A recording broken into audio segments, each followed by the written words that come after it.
So, colleagues, welcome to today's session.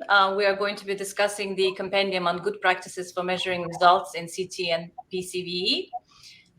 The work that we conducted, UN and in cooperation with and partnership with the European Union, together with colleagues you see on the screen from HEDAIA and GSERV, DCTF inspired institutions. And we are happy to have this team of experts today to share with you the good practices that are shared in this very important publication.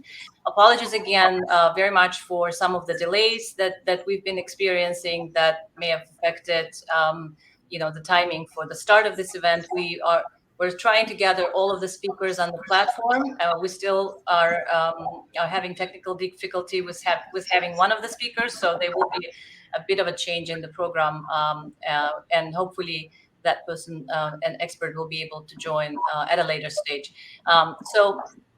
Again, my name is Jarena Niaz-Birdieva. I'm the Chief of Staff in the Office of UN Office of Counterterrorism. I'm also chair of the Interagency Working Group on Resource Mobilization, Monitoring and Evaluation of the UN Global Counterterrorism Coordination Compact. The compact is made of 46 UN and non-UN entities, and huge thanks to the organizers of this event for dedicating a full session for this to this important publication. So today we will present to you a brief background and methodology of this project. Hopefully the speaker will be able to join, so we'll have that part done at a later stage. We'll also present some specific case studies and good examples featured in the compendium, and then finally present to you the outlook and conclusions of the compendium. Just a bit of a background, the compendium builds on the long-standing cooperation between the United Nations and the European Union in the area of monitoring and evaluation, in the area of counterterrorism and prevention of violent extremism. The compendium evolved from two of the M&E workshops that we held some time back that included experts from the UN and the EU. And during these workshops, participants have agreed to continue the exchange of good practices to improve the joint capabilities and measuring interventions and CT and PCVE. And I mentioned earlier in my earlier presentation in this forum that this compendium also responds to the recommendation of the meta-synthesis study led by the Resource Mobilization, Monitoring and Evaluation Working Group of the Global Counterterrorism Compact. It highlighted that recommendation, the need for strengthening evaluation knowledge and capacities of internal and external stakeholders. So this product now is a combination of collaborative efforts of representatives of the UN, the European Union, Global Counterterrorism Forum, inspired institutions and civil society organizations, and a select group of member states who contributed expertise. They participated in consultative workshops, data collection exercises. They shared their experiences and good practices in measuring results of interventions in CT and PCVE. Josephine, if I can ask if Anne was able to join? Thank you, Jarena. Anne is in the room, but she needs to be guided where to find our meeting specifically. So she's in, but she doesn't know exactly where to find us. Okay. So Anne Sutherland is in the meeting now with you. Okay. Anne, can you hear us? Okay. So while Anne is figuring out the platform and hopefully someone can help, let me jump to our first speaker, specifically talking about one of the good practices on enabling environment. And just to give you a background, I mentioned UNEC norms and standards earlier, and Norm 11 of the UNEC norms and standards highlights the element of the enabling environment, the one that includes an organizational culture that values evaluation as a basis for accountability, learning and evidence-based decision making, the one that has a firm commitment from organizational leadership to use, publicize, and follow up on evaluation outcomes, and where evaluation is recognized as a key corporate function for achieving results and public accountability. So in our first example today, we will hear from Dr. Katarina Kaiser, Chief of the Independent Evaluation Section of the United Nations Office on Drugs and Crime, UNODC. Katarina will present two UNODC's good examples on promoting an enabling environment for evaluation and using evaluation results to improve interventions. So Katarina, the floor is yours. Thank you so much. Can you hear and see me? Yes. Yes? The Yes, to light both. is maybe a little bit, let me see. Okay. Great. Thank you so much, Jirina, and good afternoon to absolutely everybody here. Let me just start by stressing how very important the topic of this conference is. So thank you so much for making this possible.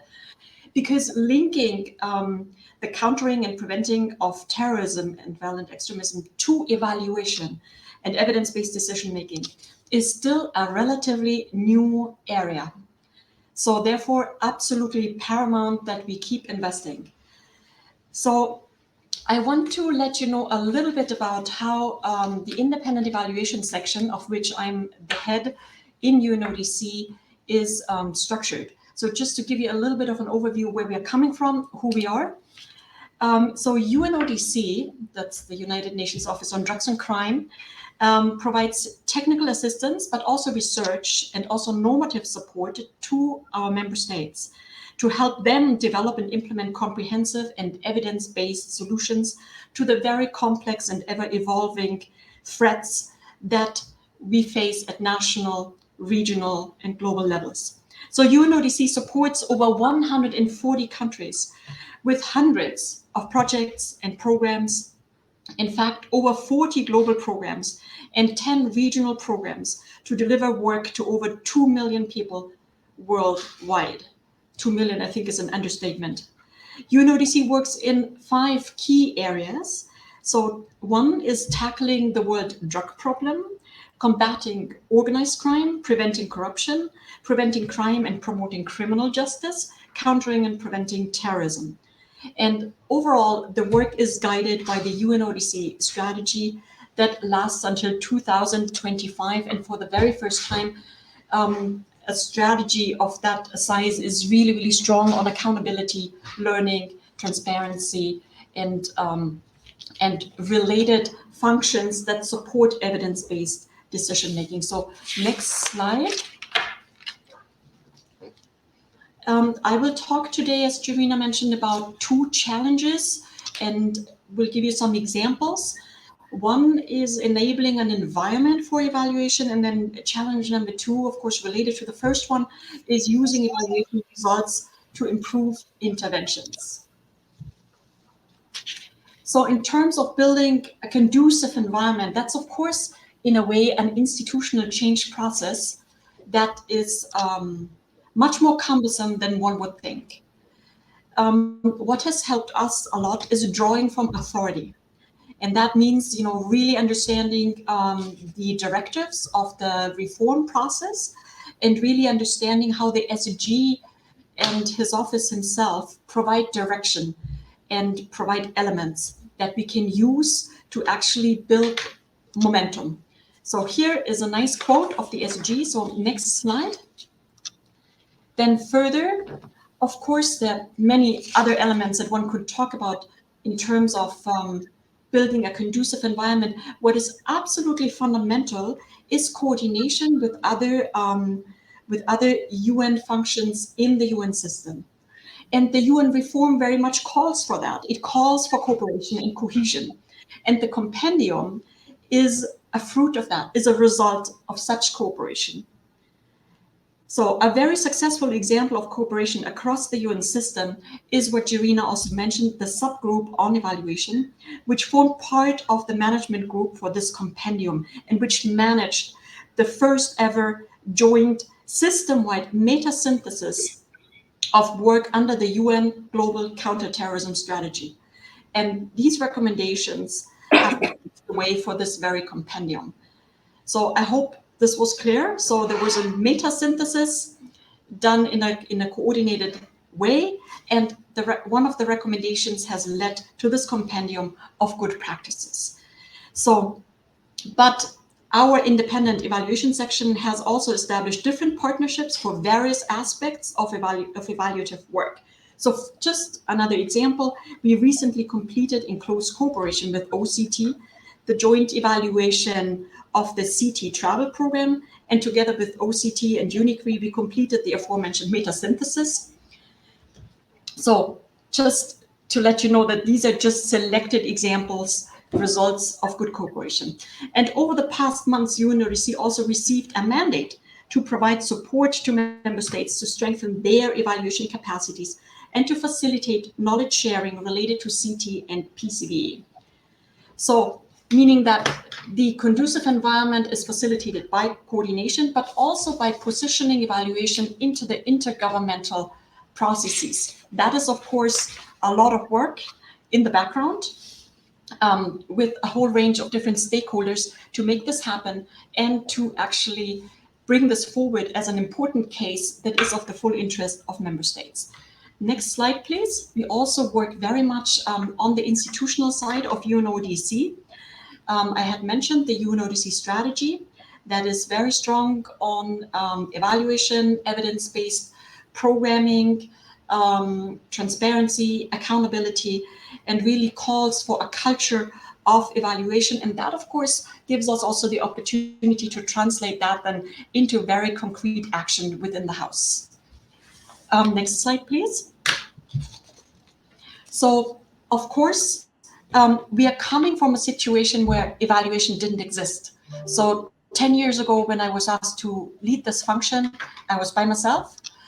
There was no budget, there was no staff, absolutely nothing.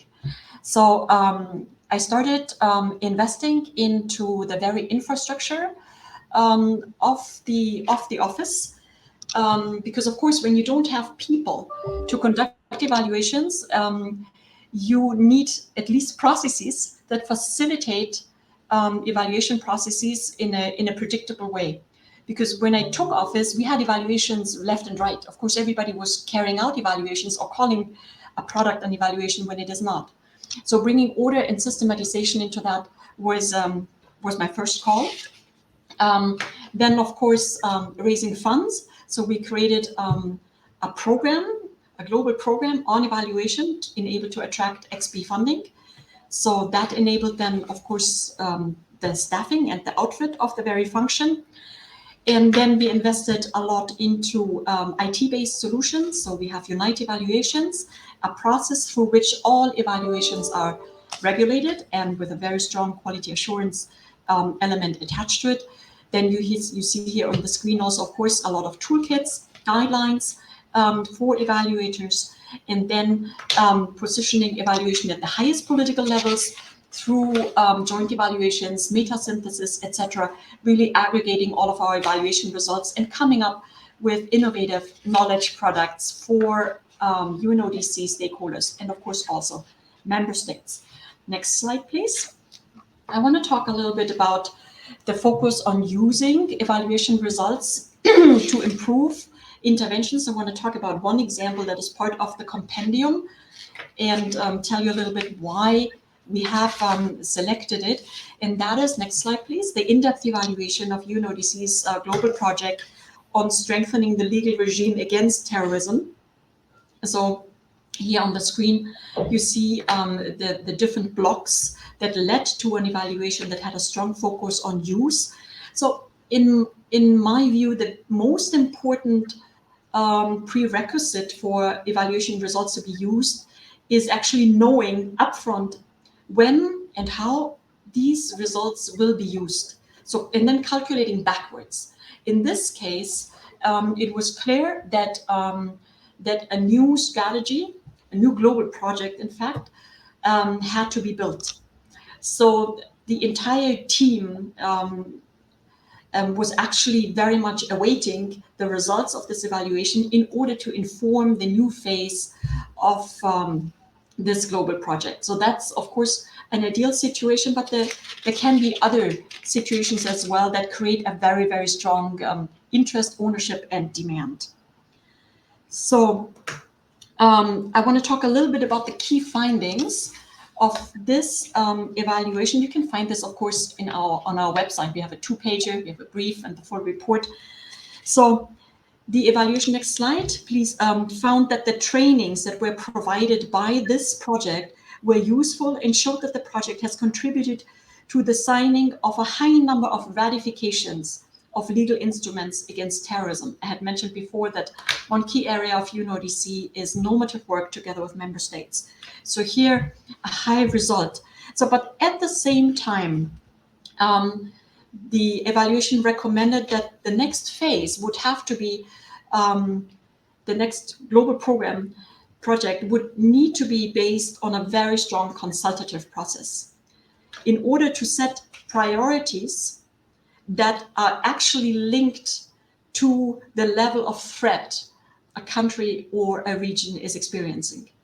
So this was not the case in the previous global project. Further, we also recommended that the cooperation between headquarters and our many field offices be significantly strengthened. Let's go to the next slide, please. So 4 areas that really led to change. So, and I have included this example in the compendium because UNODC's terrorism prevention branch really took the evaluation recommendations to heart. They incorporated them into the new design of the new global project on preventing and countering terrorism. So in that sense, it really is a good practice also because it has really used the recommendations to incite member states' interest in participating in the new design of the new program. So with that, I'm already coming to an end. So this is why we have included this project in the compendium. And next slide, please. I want to draw your attention to our website. It is a big kind of a center of resources, not just in terms of evaluation results, but tools, guidelines, instruments, etc. And we very much believe in sharing experiences. So thank you very much for your attention and contact us for anything that you may wish to know more about. Thank you very much, Katerina, for presenting the good practices of UNODC. Now I wanted to see whether our first speaker that we had to skip at the beginning is online, to see if we can proceed to Anne Sutherland. Anne, Yes. can you hear us? Hello, Tarina. Yes, I'm here, and my apologies for not being able to get in earlier. That's all right. It's a new platform for all of us. So let me now invite Ms. Anne Heather Sutherland. She's a member of the expert consultant team that supported the development of this compendium. She will start, well, she was supposed to start us off, but it's never too late. So we will hear about the objectives, the scope, the methodologies that were put into the design of the compendium and the good practice areas that are featured in this project. So over to you, Anne. Thanks again, Tarina. So the objectives really of the compendium were threefold. The first was to provide best practices in measuring and evaluating the results of CT and PCV initiatives for program managers, for evaluators, and for other experts in the UN and in the EU for implementing partners, and member states. This in turn was expected to lead to more relevant and effective and efficient CT and PCV interventions, benefiting end recipients across all UN member states. And in the long term, it was hoped that the use of good practices featured in the compendium would also contribute to further strengthening a culture of evidence-based decision-making related to this field of work. Next slide. So the scope of the compendium is focused on the types of CT and PCV programming that's carried out by the EU and the UN. In other words, interventions that align most notably with the EU counterterrorism agenda and the UN global CT strategy. And also fundamentally with SDG 16, which of course focuses on promoting peaceful, just, and inclusive societies. So it covers both CT and PCV interventions, and the monitoring and evaluation processes for both. The material that was used and cited in the Compendium is primarily from the EU, from UN, GCTF-inspired institutions, specifically HDAIA and GSERF, and from member states. Next slide. So the Compendium, the process of developing the Compendium was definitely sort of participatory, consultative, and very systematic. The invitations were sent out by the management group to their respective networks for people to share their guidance documents, research briefs, other publications, and examples of evaluations and tools that they might have that promoted and demonstrated good practices. The solicitation process included 2 surveys and 3 workshops where participants presented and they discussed examples of tools and resources and evaluations. And as importantly, they presented the lessons they'd learned along the way, which in some cases were pointed examples of really what not to do. The literature review phase and the initial online workshop that we had led to the development of a conceptual framework that provided the basis for the main messaging and the general categories of good practices that were to be featured in the Compendium. And it also led to the development of some screening criteria for the examples that were to be included. Next slide, please. So these are photos of a couple of the workshops. On the right was a hybrid workshop held in Rabat at the beginning of May, and that focused on obtaining input from member states. On the left is the hybrid workshop that was held in person in Brussels in early June. That was with management group members and provided an opportunity to also get input from EU affiliated entities. Plus they provided an opportunity for the management group to carefully review the sort of preliminary draft of a compendium and to validate the practices and examples that were proposed for inclusion.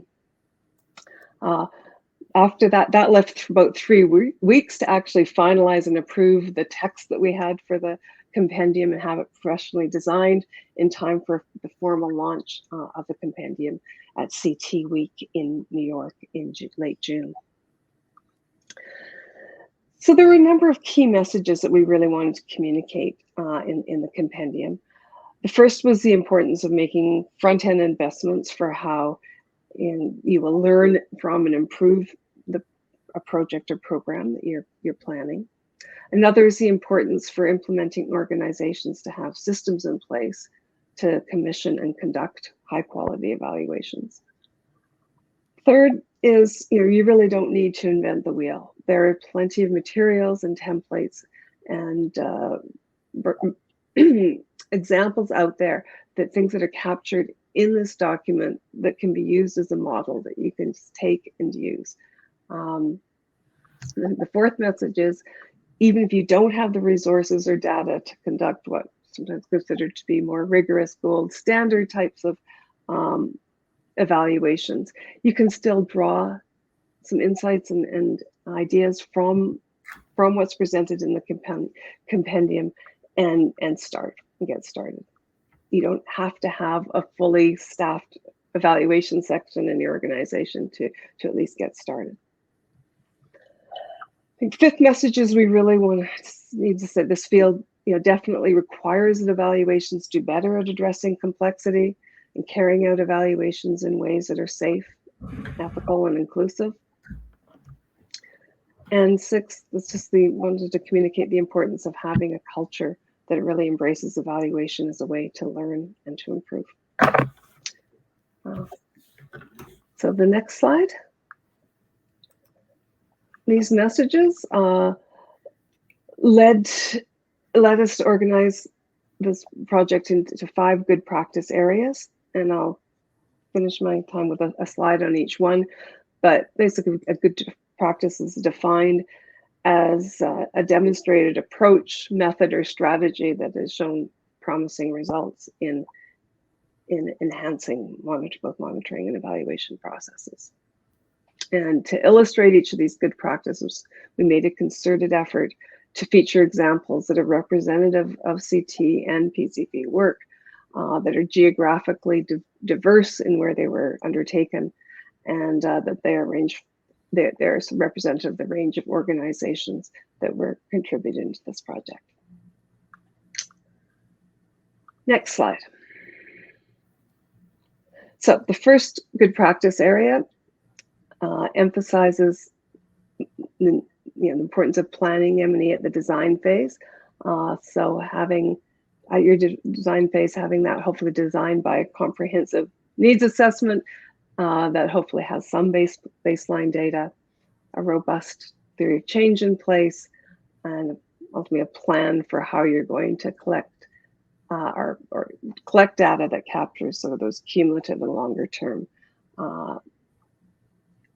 results that you plan to achieve.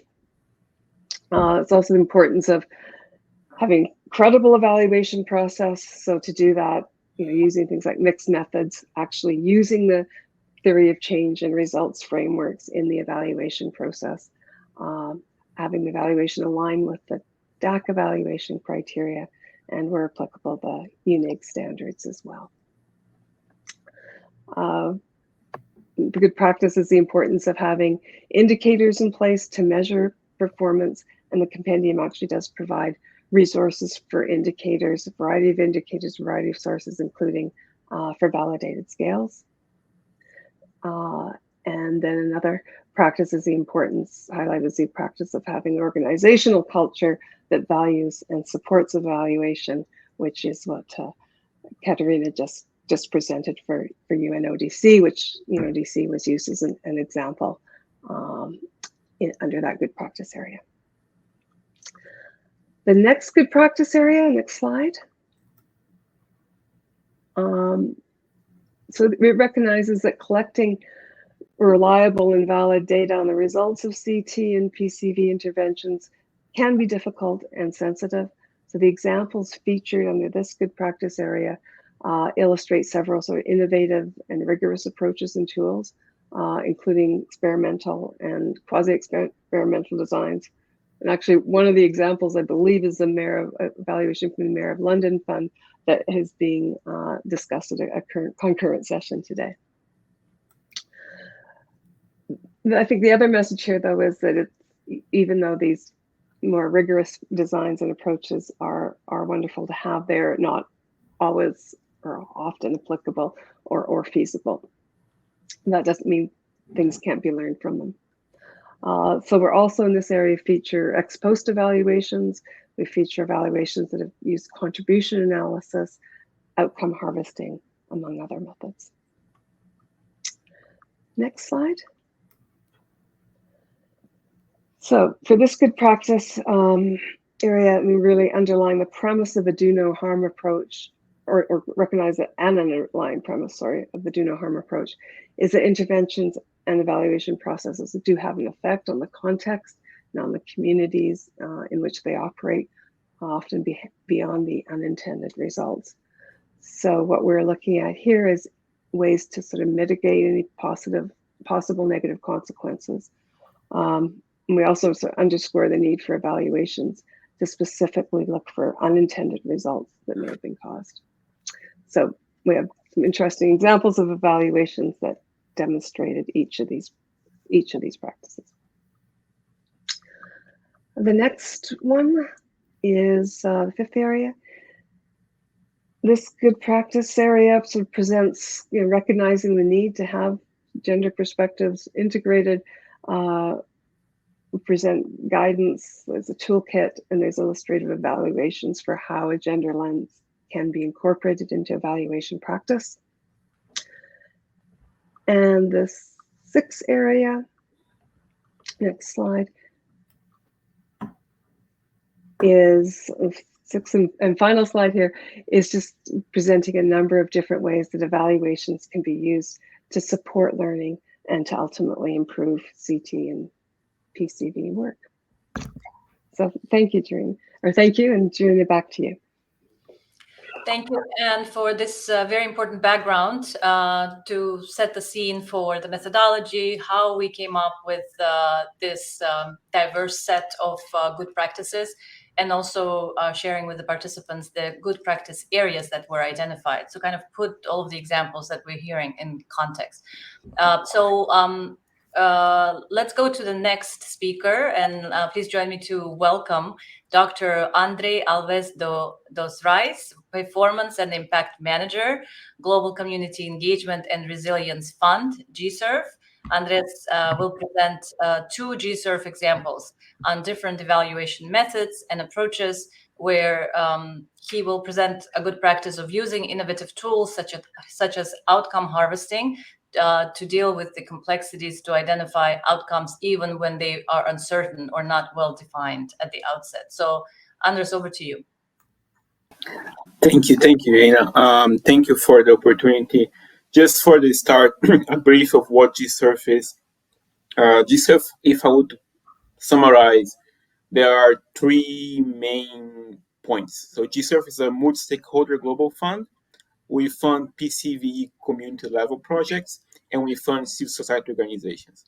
So when I'm talking about GSERF, we're essentially a specialized donor, if you wish, specialized on PCVE. And we work in 22 countries. Actually, right now, we have reached 3 million people. So it's very massive in terms of footprint and operations. So the examples that I'm giving today, just next slide, please. So the example I'll give today is two practices of very concrete projects, right, or about how to monitor and evaluate on PCVE. One is an ex post evaluation on using mixed methods, and one is an end of grant or end of project evaluation using outcome harvesting. I think for me, the main point here, the main takeaway that I want you to think about is that normally we talk about monitoring, evaluation, accountability, and learning, right? And I do feel that we need to make the learning as important or as relevant as the accountability segment. And that's what my presentations would be about at the end of the day. Next slide, please. So the first one is actually the compendium, so you can read later. So you don't need to really bore yourself to read the details on the slide. It's just that it's a project that we did in Tunisia. It was a pilot project working with religious leaders. The idea there was very simple from a theory of change perspective. So the first idea was to provide capacity building for religious leaders on communication, on ability to engage the community. And then the idea was with these tools, this capacity, they would engage the community, and then they will work on like spreading tolerance and good messaging on PCVE in the communities they work. But as you can see, although the first layer of the theory of change is quite, I would say, precise in terms of capacity on communication, capacity on engaging, there was a little, because the pilot was a very little precision in terms of what do we mean in terms of they go to the communities, what kind of behavior change you're actually looking at as a result of this capacity building, and also what's the actual effect on the community, if there is any. So when you end up the end of the program, we wanted to really validate the theory of change and understand a little bit better what are the results of the project. So we commissioned evaluation for outcome harvesting. And why outcome harvesting as an approach? Because outcome harvesting is an in-depth qualitative approach, participatory, that try to understand what are the results, how the results happen, but also most important, how the results happen from the beneficiary perspective, right? So how they understand and then capture this process and really making the chain of how this change come to happen, why, what are the conditions, what are the limitations. And the evaluation in Tunisia told us some interesting points. So the first one was clearly that the capacity building work in terms of improving the capacity of the religious leaders. But most importantly, the evaluation also found what do we mean by behavior change there. So in certain cases, the religious leader starts to engage with people or groups of people they did not before. In some cases, they took the initiative to do initiatives on prisons at the community level. But the evaluation also found that no meaningful change was actually happening yet at the community level. So that was a limitation of the project. So with that kind of in-depth understanding of one, what result we had, second, what behavior change we're looking at, and third, what's the limitation of the project was, we actually use all of these learnings to redesign the second round of investment on the same project in Tunisia later. So I think the main key here is that then when you run the second round of investment in Tunisia for this project, we make sure that we include more follow-ups, we include more spaces that the community and religious leaders were to interact. We actually improve the measurements at the community level, which we did not have before. So we the outcome harvesting help us to understand where to look, what to look, and what to measure. And actually, I think the person who did all this process is actually watching this presentation today with one of my team, Emmanuel. Second example, please. Next slide. The second one is an ex post evaluation. So ex post evaluation, for those who doesn't know, is an evaluation that occurs after some time a project finish. So normally 90% of evaluations occur within the last 3-6 months of the project, up to 6 months the project finish. An ex post really waits some period, like a 1 year, 1.5 years to happen. And why next post evaluation is important? Because they tell us more about sustainability and long-term impact than a normal evaluation does. Because really, after 1 year, 1.5 years, when you go back to look at the results, you need to look what results actually survive after the project completion. And that was the objective in this project. So in this project in Nigeria, we found there was a very complex project, but the heart of the project was this conflict resolution mechanism that were trying to solve the intergroup grievances between two groups. And because these inter-community grievances were being used by the VE groups to recruit people and radicalize. So the idea was basically to fund these conflict resolution mechanisms by capacity building the members of it. So selecting, capacity building them, and then make them actually work promote these conflict resolution at the community level. So they were able to do that. The documentation of the program was actually excellent. The documentation showed that they were able to increase the capacity of these people. They were able to get these cards, these action response teams at the community level, were able to conduct peace pacts between the two groups, and were able to promote non-violent means of solution, and that it actually reduced the overall tension in the communities. That was the project told us. So at the end of the project, we realized, okay, we already know the project is somehow effective, but what we want to know is how effective and for how long.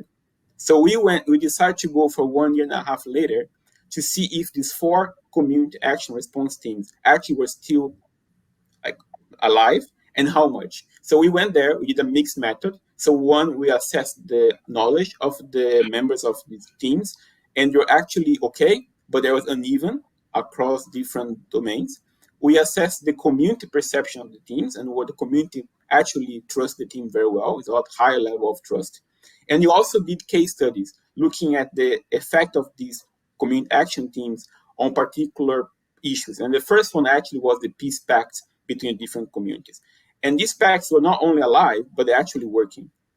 So, but then we realized also a little bit of the shortcomings. There was in terms of community perception of the teams, we realized there's a community sect that was a little bit not so happy with it. We also realized that the teams could do much more in terms of community engagement if they were given more capacity building in other segments, as community engagement per se or development. So in the second round of funding, we actually incorporate that. And I'm actually happy to see that we just conducted an ex post evaluation of the second round after 1.5 years.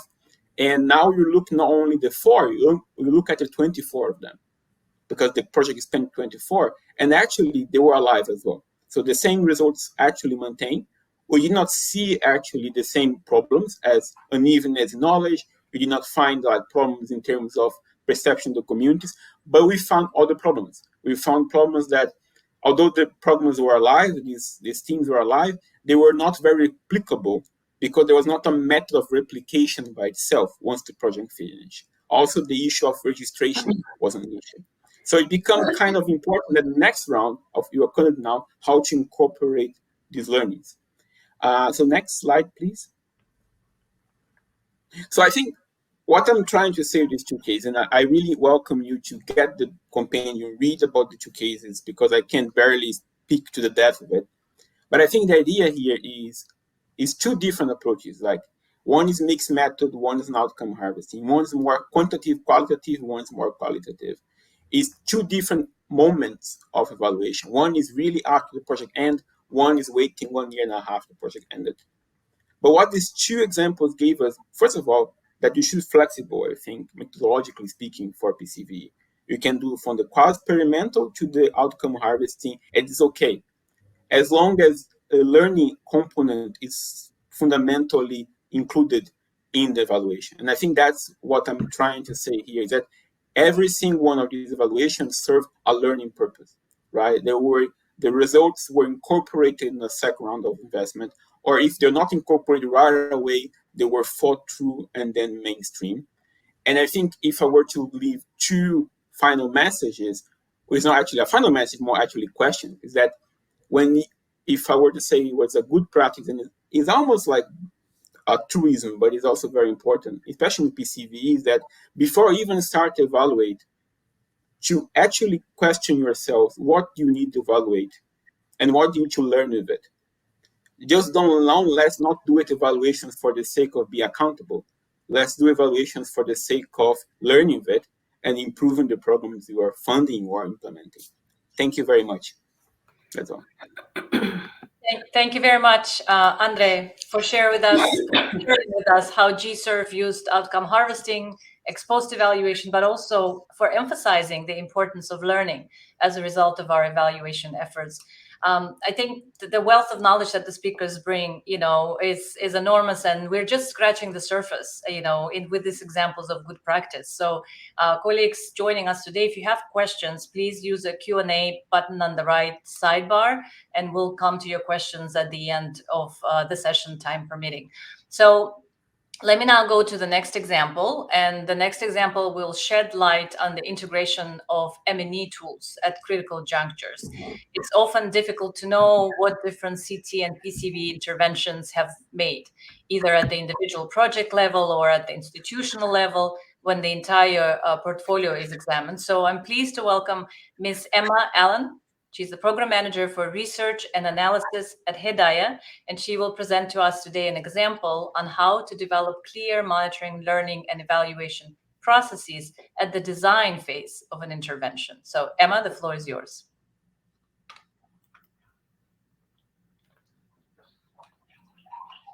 Emma, are you online?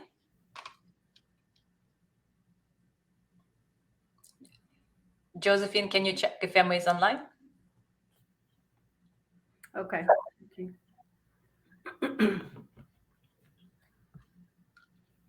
Just stepping in here from a technical side. Your colleague is online and she appears unmuted. Emma, can you hear us? We cannot see you.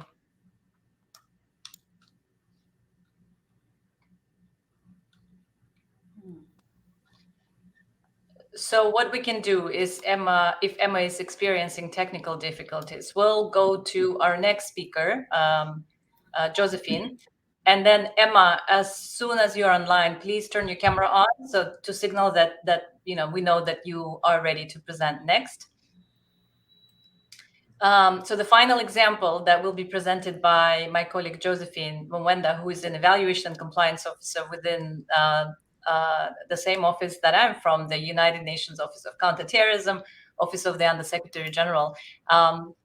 She will take the floor to walk us through the final example of the session that will demonstrate the good practice of interagencies utilization of a metasynthesis approach. And you've heard a lot about it from me earlier in the morning and also from Katarina. And so it's an opportunity to also highlight how this is being featured as a good practice. Over to you, Josephine. Thank you very much, Joanna. I don't know if I can be seen. I'm projecting here, so I can't see myself. But anyhow, thank you. I'll just begin by providing a brief background on the program, that is the Counterterrorism Terrorist Travel Program. This is a flagship program initiated by the United Nations Office of Counterterrorism, and it's implemented in partnership with CTED, UNODC, OICT, ICAO, Interpol, and OIM. So this global program assists member states in building their capacities to detect and deter terrorists and serious criminals by using advanced passenger information, API, and passenger name record data to improve the use of international database of known and suspected terrorists and criminals and enhance international information exchange. So this program is very comprehensive and has a technical assistance package, which includes legislative, operational, technical, and support staff for IT solutions. So the challenge here is that, in determining the direct impact of CT and PCV evaluations on reducing terrorism and violent extremism can be a daunting task.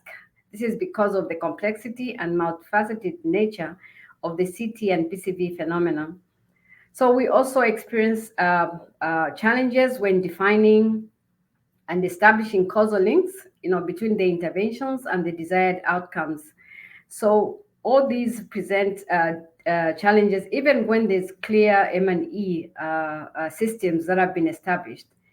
Also, decision makers, when they want to take up the information that is coming from evaluation processes, they need to be assured that the evaluation processes were robust enough and that they can have confidence in the results and the recommendations that have been provided by an evaluation. So this particular example has been picked because of some of the good tenets that were implemented during the evaluation. For instance, the use of the logical framework was well utilized in terms of assessing how it was evaluated, how it helped with the evaluation process. And this evaluation also exemplifies many of the traits of a good practice in evaluations. So, for instance, in the evaluation, there was a sampling sampling process that was used, a stratified random sampling approach, and this was used to select the key informants for this evaluation, which increased the robustness of the assessment. So when it comes to the interagency collaboration, I think what is notable about this evaluation is that it was jointly led by two UN entities, that is UNODC and UNOCT, and I think this was already alluded to in the earlier presentation by Katerina. So system-wide in the UN, there's also this encouragement, and trend towards joint programming, as they seem to increase, first of all, they support the coherence across the UN entities, and also they leverage the expertise, the oversight, and the resources within the evaluation process itself. So this is a good practice that came about as a result of evaluating this particular project, including, using structured templates, guidelines, experiences across the two entities. Then the other good example is that this was a comprehensive one UN approach, and it was effective in that there was inter-agency collaboration within the program, which provided a positive advocacy for the UN as a whole. And also there's the issue of sustainability of the impacts. So the program has a high possibility of sustainability and impact arising from the investments, not only from the UN, but also from the member states and the implementing partners that are supporting this particular project. So we also see that this evaluation was also attentive to how the program addressed the human rights and gender equality issues. The program also exhibited, a strong evidence-based practice of PVE and CVE For instance, the lessons from the meta-synthesis were incorporated, and specifically, we see that there was a strong involvement of beneficiaries who are the right holders throughout the process, the design process for the program, and also the implementation, including the follow-up in terms of monitoring and evaluation. So the field staff in this particular program have been empowered to drive the design and implementation of the process, and they actually participate and contribute to the development of a context-specific roadmaps. And so this increases the likelihood of first of all, increasing the impact of the interventions, but also making the interventions very relevant to the needs of the member states. So, and finally, these implementing partners that are involved in this project also have a role in ensuring that they mentor these stakeholders on the components of their work plans to ensure that there's long-term sustainability and they see the changes in the results that come out of the interventions. In conclusion, Jerena, let me just conclude by saying that we have a community of practice on CT and PCVE for M&E, which was already mentioned earlier on. And this facility, which is an information sharing platform, is currently administered by UNOCT, which is myself, and Emmanuel Loninga from UNODC. And people that are interested can be able to get in touch with us, and we've provided our emails there so that they can be able to send an email, which we will have to send to our back office for assessment before a response can be provided. Thank you for your attention, and over to you, Jerena. Thank you.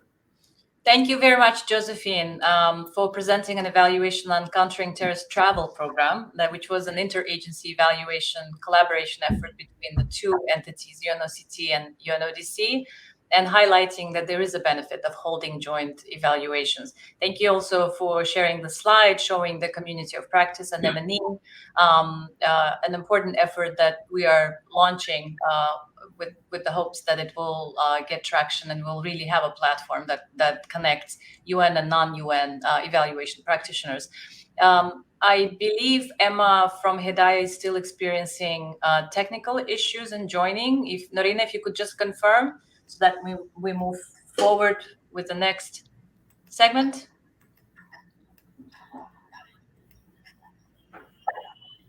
Emma, are you online?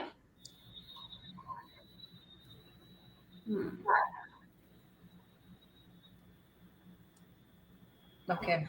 So as soon as Emma is online, if we're still in the session, please highlight this to us, Norina, because the examples that she has to share are quite valuable for participants, I think, to hear. So let me just go to my remarks on the outlook and the vision for how we see the future of the compendium. And we really look at it that the development of this publication was only a first step. The publication itself, it provides a robust foundation for continued dialogue, for continued shared learning, and building on this compendium, we will continue to draw from growing expertise and all the innovative efforts that the community has to offer, so that good practices are identified and shared for the benefit of program managers, evaluation community experts, and practitioners working in this space of CT and PCVE. Again, the community of practice that Josephine has shown on the screen also is an important platform in that effort. It's a medium through which we will build and disseminate knowledge and good practices and lessons learned. And the compendium from that perspective, we look at it as a living document. It's available as a publication on the websites of UNOCT, as well as the European Union and our partners who participated in this effort. But we are hoping that it's going to be a living document that really is going to grow into more and more good practices being shared with the communities. So we hope many of you who may be interested will take proactive steps to reach out to us to join the community, and we'll therefore hope that we will really be contributors to fostering a culture of evaluation in CT and PCV efforts. And so if Emma has not yet joined, let me open the floor for questions. And I'm not sure within this platform whether I can hear the questions. So please use the Q&A on the right-hand side to ask the questions if you have any for our experts or myself. I don't see any questions. If colleagues who are the administrators of the platform can see, perhaps I have a limited view, but I do not see any questions so far. There is a question for Josephine on the Connect platform, if civil society can join. That one, yeah. I would suggest that colleagues, you have the website link. So request, send a request to join with your information. And then as Josephine has explained, we will consider internally, based on the parameters, and we'll get in touch with you with the solution as to which role that would take in the community. Josephine, anything to add? Nothing, Jaren. Just to say that definitely, as you go into the system, you have to just send an email, and definitely we'll get back to you depending on the decisions from the back end. That's it from my side, Jaren. Okay. Colleagues, I don't see questions. So if you see the question, Andre, perhaps if you see the questions posted, let me know if there's anything else coming in. Nothing so far. So, yeah. Nothing so far. Okay. Well, we'll give it 30 more seconds before we close.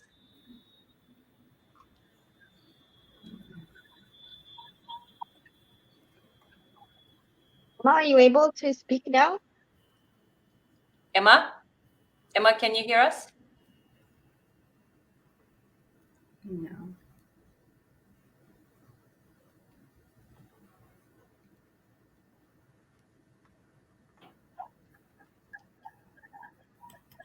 Okay. So since I don't see any more questions, colleagues, thank you very much for taking the time to be with us today and share your experiences. We will share with the organizers of the forum this publication, the Compendium, as well as some of our contact information to make sure that if you do have questions, that you will be able to reach out to us. And with that, I regret we weren't able to hear Emma's example, but it is in the compendium, and it is example from Hedaya. So please do check it out and reach out to us for any further questions. Thank you very much, everyone who's joined. Bye.